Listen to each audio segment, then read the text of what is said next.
So I just want to get this as a separate video because I know we didn't go through it that much over the two segments. And I want to feel like the Fiend is buried because there's been repeated videos. I feel like the Fiend is shit in general. The Fiend has already declined over as a monstrous heel supernatural gimmick character for overarching storylines that don't get him over or other people over. The uninspiring ass supernatural crap. The and I feel reborn. I feel revigorated. And I guess they're trying to boost over now Alexa and the Fiend feuding. The continuity makes zero sense, especially over the Fiend, supposedly the supernatural, monstrous, indestructible person that's a jobber. That is. Tell me any noticeable win he has that wasn't by a shit finish before that. The only places that he dominated was when he beat Finn Balor at SummerSlam 2019. People were so awe-inspiring. This is finally a chance for the Fiend for Bray Wyatt to get over as a character. And they spit out the only semblance of mythos, interest, or an inspiring character out of what used to be the swamp cult leader character that anybody can get behind. I can't get behind this. That long 6-month feud with Orton was a waste of television. And now they're forcing over with Alexa Bliss's shit doll over. Tell me, you really. I don't know what fans see in the Fiend anymore to still think this is still consistent overarching television. And I think it's lost its luster. So I didn't go over it in my review. If anybody was asking, I know I thought about it the most because of Alexa's crap makeup, weirdo childlike persona, and is trying to force over that she has like some kind of technical Stockholm syndrome over the Fiend that I guess I'm supposed to get behind now. Over how many months, and it's barely been teased other than WrestleMania.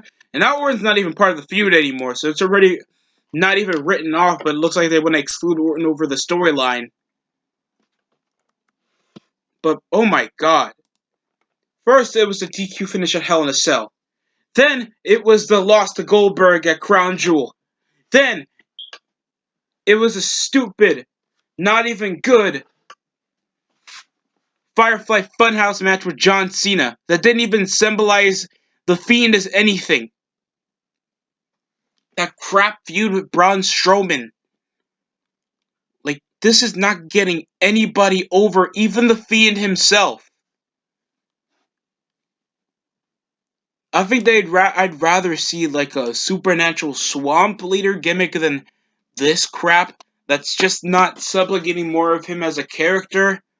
And it's just going to, and literally the only reason why he's even still being talked about this positively, because Alexa Bliss looks good for the stands that so like Hot Topic weirdo undersized women. That's it. I'm being really serious. I don't hate Bray Wyatt, and I do want him to be successful, but by God, this is not the way to do it. And seeing over most of what I've been watching over bi-weekly television, it's just feeling they're just forcing this over the same way they did when he was regular Bray Wyatt. Overcomplicated, cryptic storytelling, and not doing that much, not getting Bray over consistently, and uninspiring gimmick cinematic matches that don't get him over as a character. It's the same thing. It's the same rotation, but he's wearing a mask.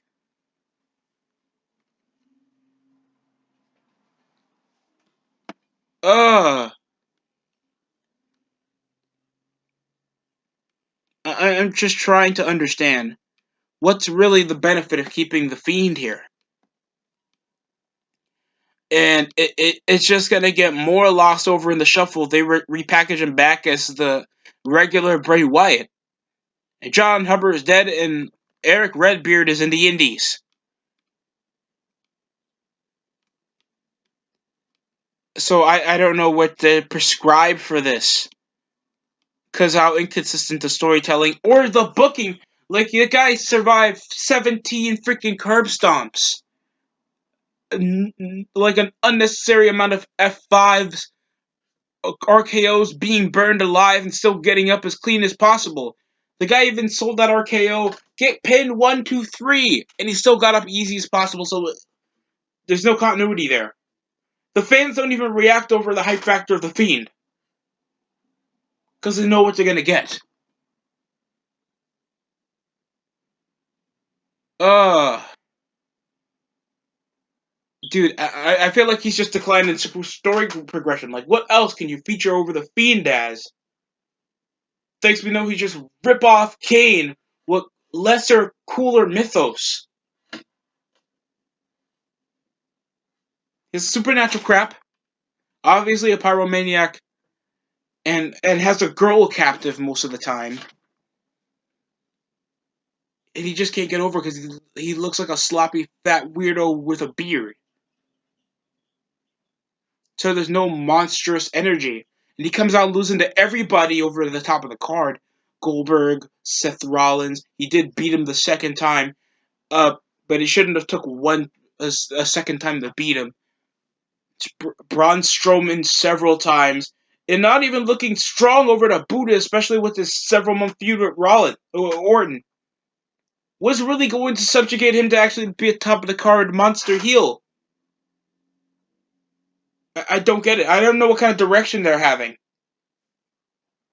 But that's just my opinion, guys. I just wanted to make this an off-pointed video while I'm still trying to get the review uploaded. But that's it for me. Thanks for watching.